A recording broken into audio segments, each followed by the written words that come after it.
Hetepu, Assalamu alaikum, Namaste, Haru Nefer. This is Qesankh Maat with another exciting video for you.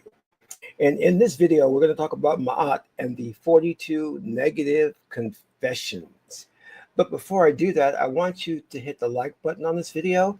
If this is your first time to my channel, hit the subscribe bell to get notifications on when I go live and when I upload recorded videos. If you're interested in knowing more about my spiritual teachings, you can become a Patreon supporter for as little as $1, $5, or $20 per month. There's no obligation. You can cancel at any time, and your support will get you access to exclusive videos on the Egyptian spiritual system that will teach you how to meditate, to properly breathe, how to contact your ancestors, how to do a ritual, how to create a magical amulet. Oh, amulet, not amulet.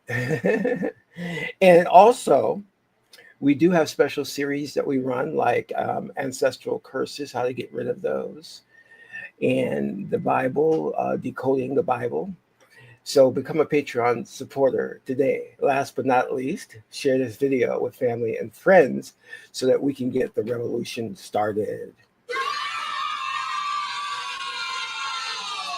So before we go into today's topic, I want to talk about the Magick classes. Now, we held these last year, and it was very successful. So we're going to do it again coming soon this year. Actually, in about 2 weeks, classes are starting up. And if you're interested in learning about the Kemetic Egyptian spiritual system, you can sign up for Magick classes, and they're taught by myself and another student of mine.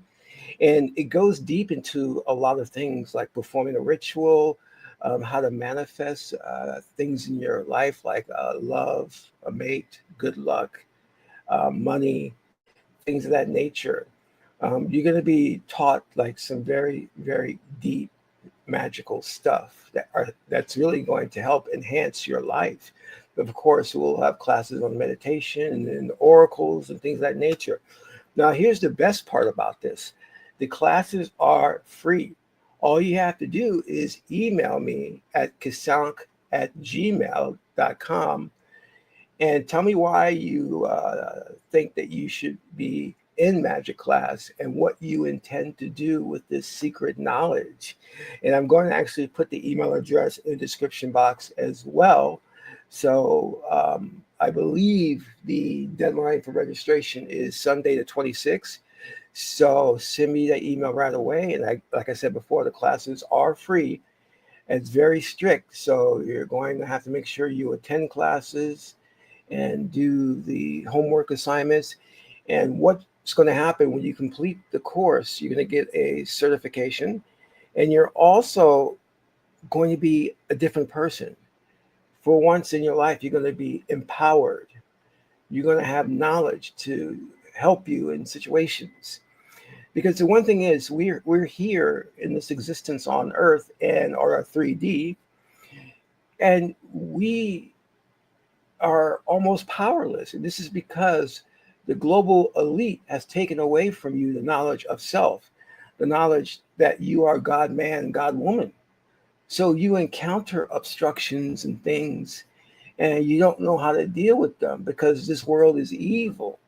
I mean, the entire judicial system is set up against you.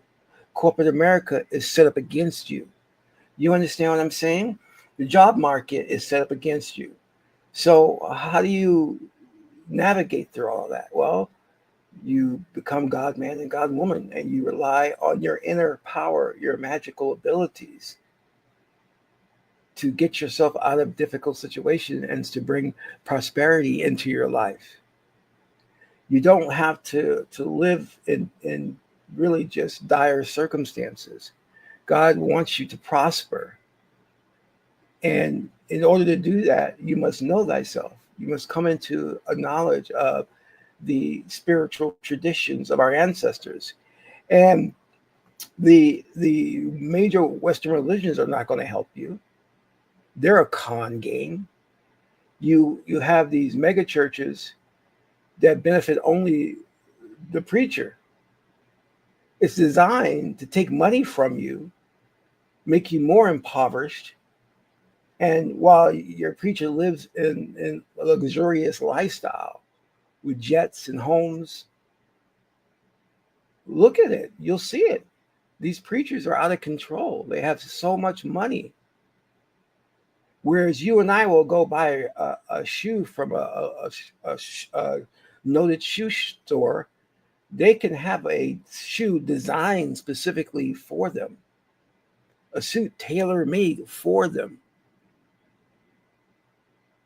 And this is out of reach of most people who are giving their last dime in tithing to the church. This is not how it's supposed to be. Well, anyway, I digress.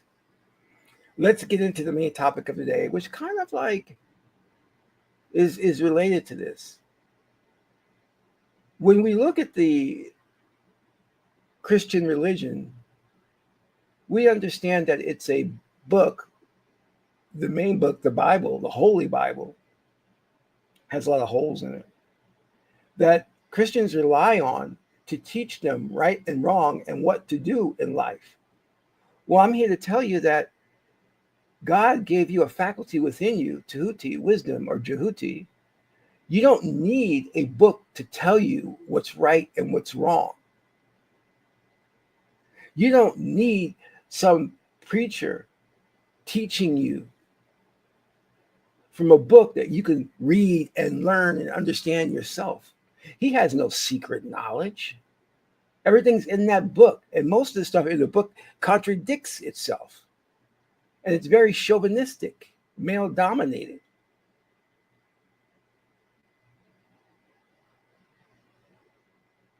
How is God a male of the father, but there is no mother?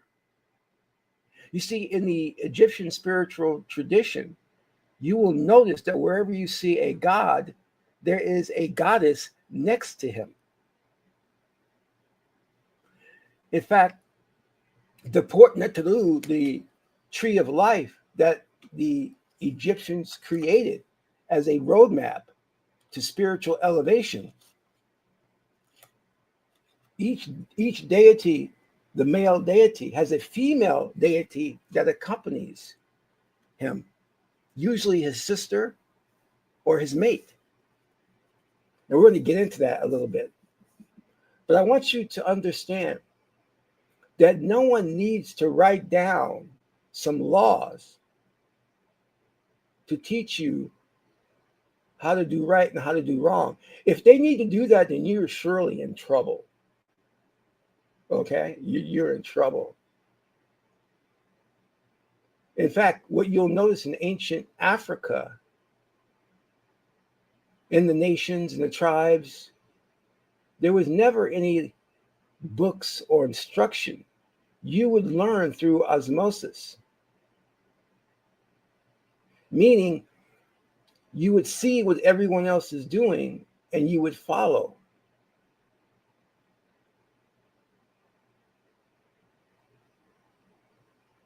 But because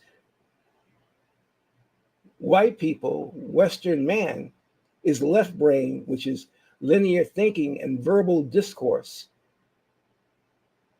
and facts and superficial knowledge,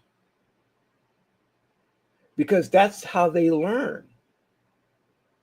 So they need a book. Whereas we, in deriving from ancient Kemet, tapped into the wisdom faculty to understand how we should live.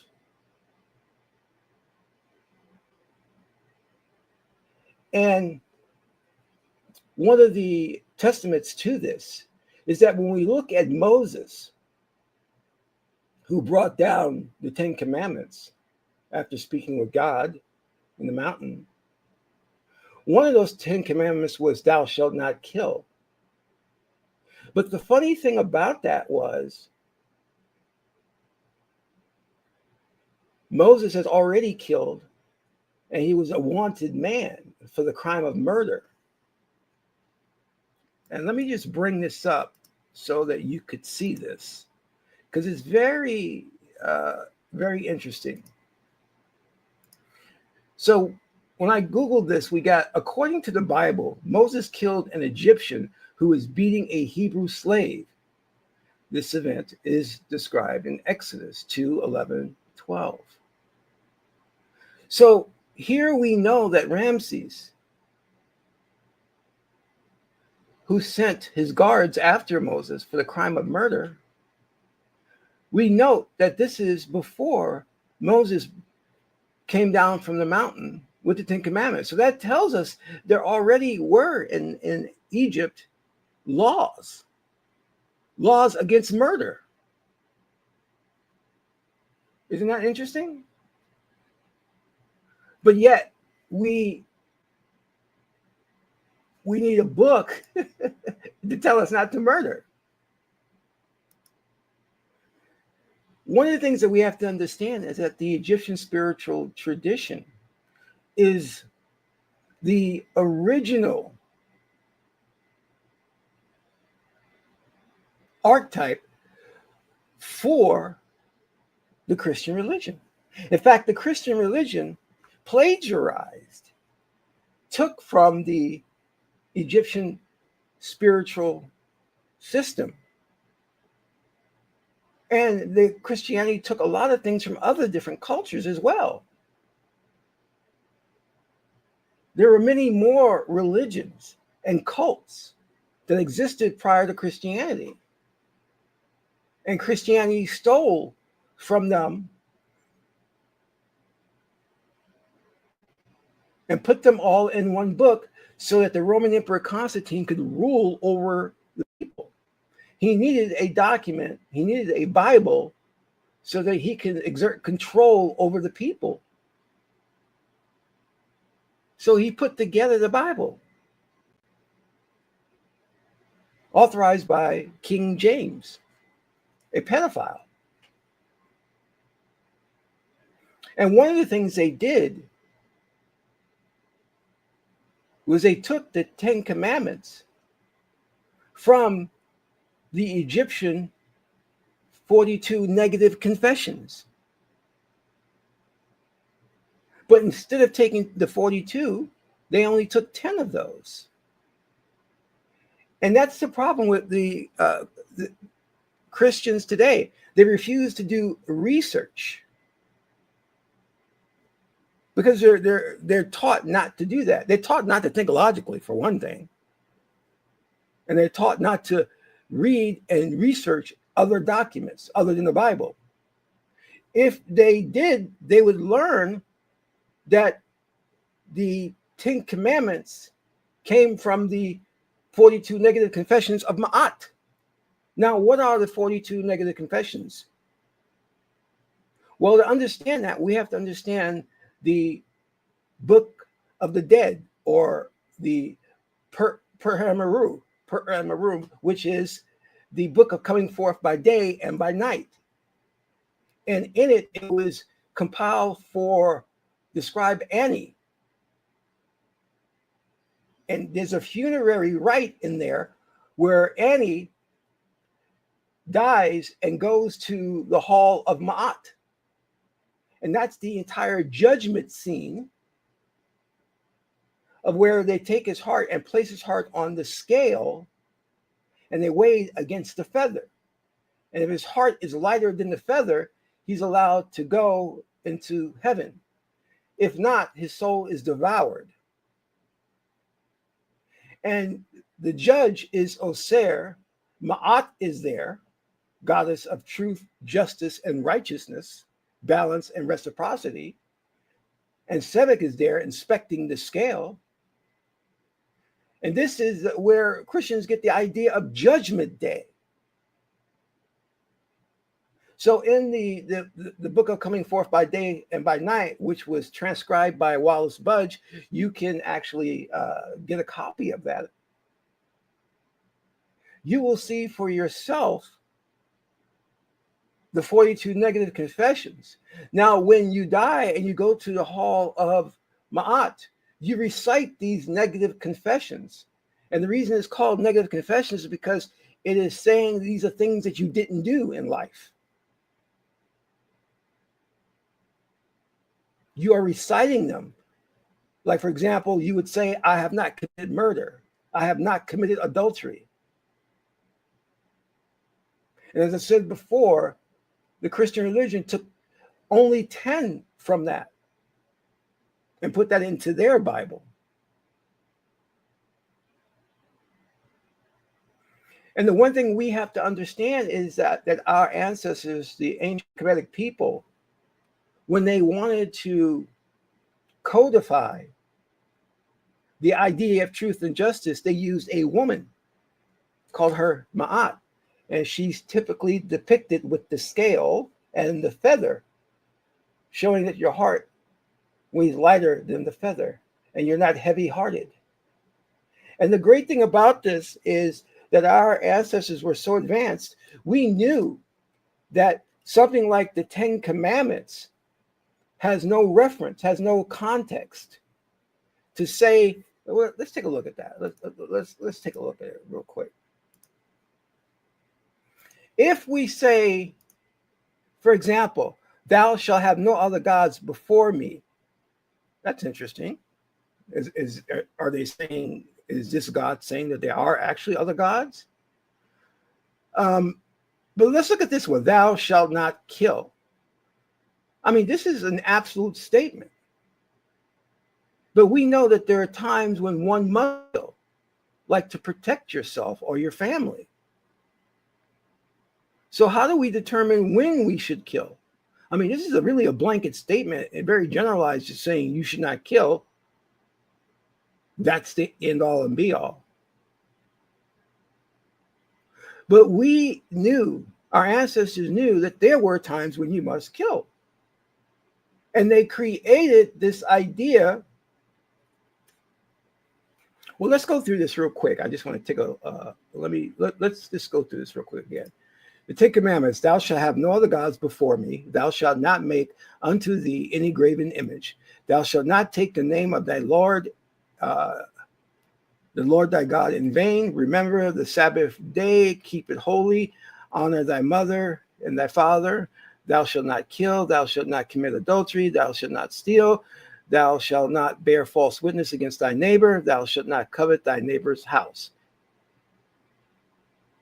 Just 10 commandments.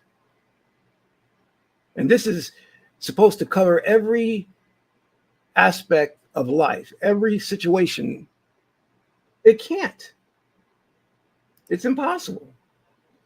This is why our ancestors, in their brilliance, created Maat. Maat is the law. You see? But how do you apply that law? How do you know when you should kill? Well, this is why they created Tehuti. Maat is the law, and Tehuti is the means and measure of the law. Meaning Tehuti tells you when and how to apply that law. This is the context. This is the reference. So if Maat says thou shalt not kill, then Tehuti comes along and says, okay, well, there's certain instances that you should kill, like to protect your family. So we're going to look at the situation in which you killed, and then we'll make a judgment. The law and the measure of that law and how to apply it. The two go hand in hand. This is why Maat and Tehuti are husband and wife, or brother and sister. Our ancestors knew there had to be a measure, a way to apply the law given circumstances within a specific situation. That there shouldn't be any blanket statements, and that's the end all and be all. Isn't that fantastic? Now let's go into understanding of these negative confessions. Because I already said they come out of the scribe of Ani when he went into the hall of Maat.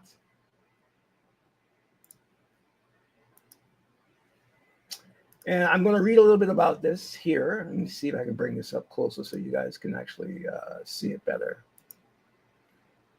Now, this is the original Ten Commandments. Now, let me get into what this author says. As the ancient Egyptian Book of the Dead can be considered the forefather of the Bible and Quran, correspondingly, the 42 negative confessions can be considered the forefather of the law of Moses and especially of the Ten Commandments. At this point, we may recall the teachings of Jesus where he told us that the law given by Moses was actually not the entire law. Indeed, the Ten Commandments are included in the 42 negative confessions, which may be considered as 42 commandments, the whole law. These 42 commandments have been created with the most pure mind, and thus only negative forms are used. Whoever utters them cannot take any credit for his or her deeds, but rather only tell about what she has not done. The negative construction of commandments is thus a praise to the highest God. The 42 negative confessions can be found in two different parts in the Book of the Dead. They are named the Papyrus of Ani and the Papyrus of Nu. Ani can be considered as I, and Nu can be considered the name of the Father God Nu. Their names are clues to understanding that they actually represent the two different phases of the way of truth. The Papyrus of Ani describes a person's own experience, and thus the word I is used. This is the first phase, the baptism of water. The first phase is also referred to with the word Maat, because these confessions are pronounced in the hall of Maat in the process of weighing of heart. In the second phase, the room is called the hall of Ma'ati, where suffix I expresses the dual construction of a word. The duality means that there are two things which are referred to. That is why when the word Ma'ati is used, we speak of the hall of two Ma'ats, or two truths.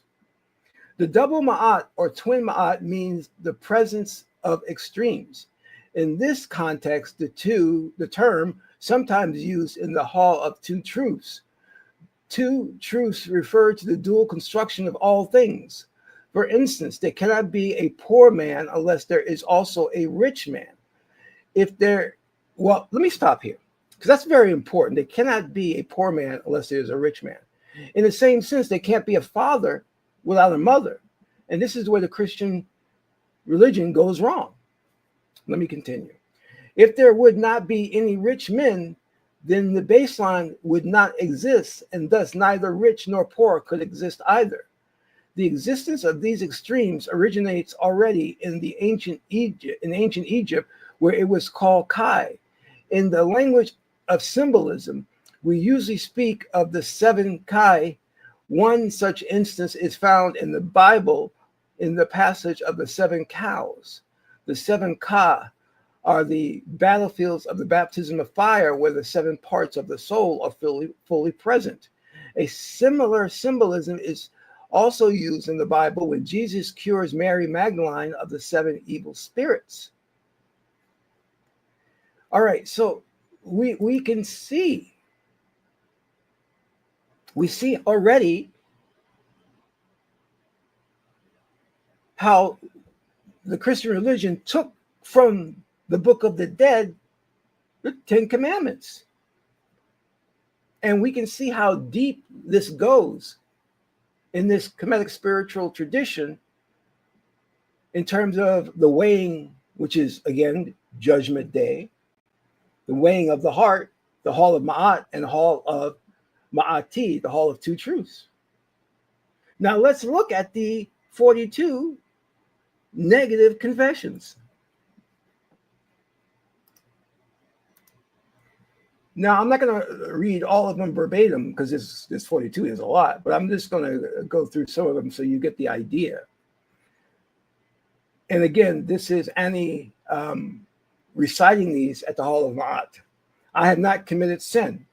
I have not committed robbery with violence. I have not stolen. I have not slain men and women.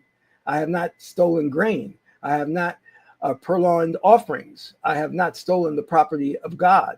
I have not uttered lies. I have not carried away food. I have not uttered curses. I have not committed adultery. I have not lain with men. I have not made none weep. I have not eaten the heart. I have not attacked any man. I am not a man of deceit.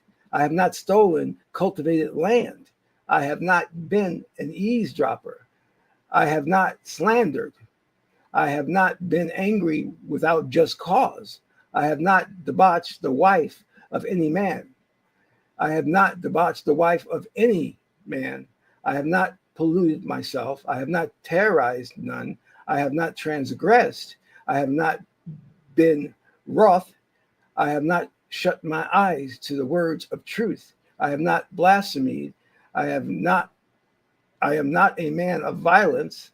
I have not been a stirrer up of strife. I have not acted with undue haste. I have not pried into matters. I have not pried into matters. I have not multiplied my words in speaking. I have not wronged none. I have not done no evil. I have not worked witchcraft against the king. I have never stopped the flow of water. I have never raised my voice. I have not cursed God. I have not acted with arrogance. I have not stolen the bread of gods. I have not carried away the kanoof cakes from the spirits of the dead.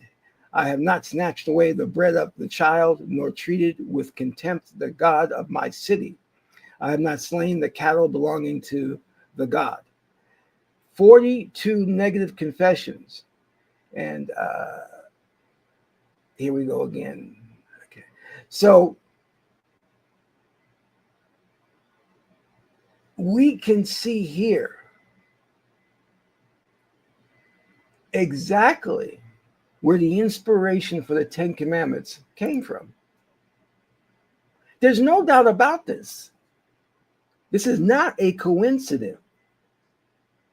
We know that Christians took the Ten Commandments from these 42 negative confessions, which predate the Bible.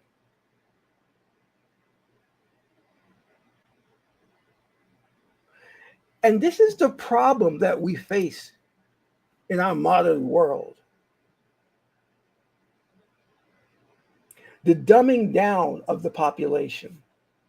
How these preachers and ministers keep the truth and information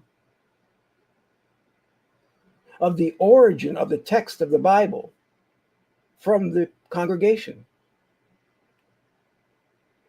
This also speaks to the ignorance of Christians in refusing to see the truth. It is bad enough that Christianity, the Bible, was used to enslave Black people. In fact, they would look at the slaves and find the one who had the best oratory skills, make him a minister, and then he would go from plantation to plantation preaching why slavery was good and why the slaves should not rebel. These are Christians who were doing this. And if you wanted to rebel, you were seen as psychologically damaged, that something was wrong with you because you should accept bondage, that it was scriptural. So knowing full well that Christians use this religion to enslave our people, how is it that modern Black people go to church and still consider themselves as Christians? In the same way, when we look at Islam, Muhammad was a murderer. Muhammad went around killing people if they did not convert to Islam. And it was okay because Allah sanctioned it.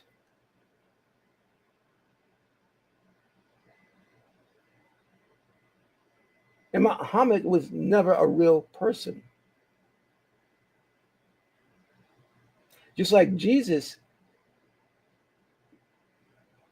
was taken from Osir.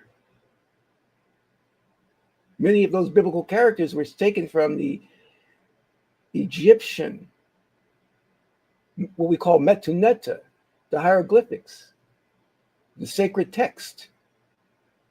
We've got to do our research.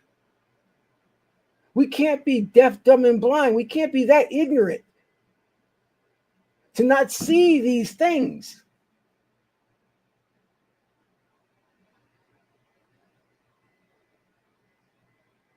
The Bible is plagiarized. If you just go and research and look at other cultures and their religion, you'll see an amalgamation. You'll see how Christianity extrapolated from all these other cultures and put them into their book. And then politically fought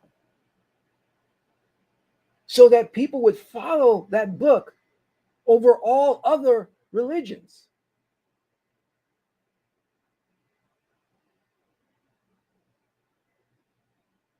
Everybody's fighting to be special and to say that they have the right way. That their religion is the best.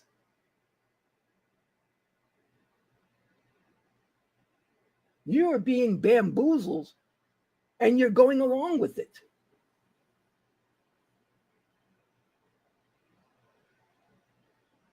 I want you to think about this and understand that you don't need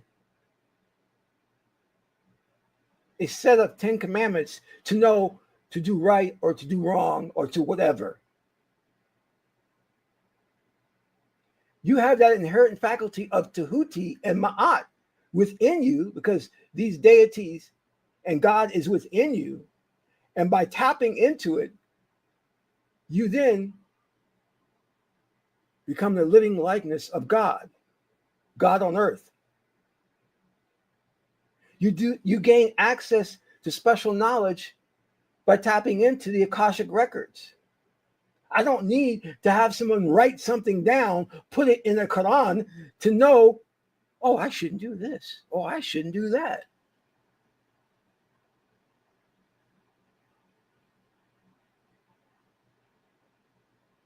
It's insulting.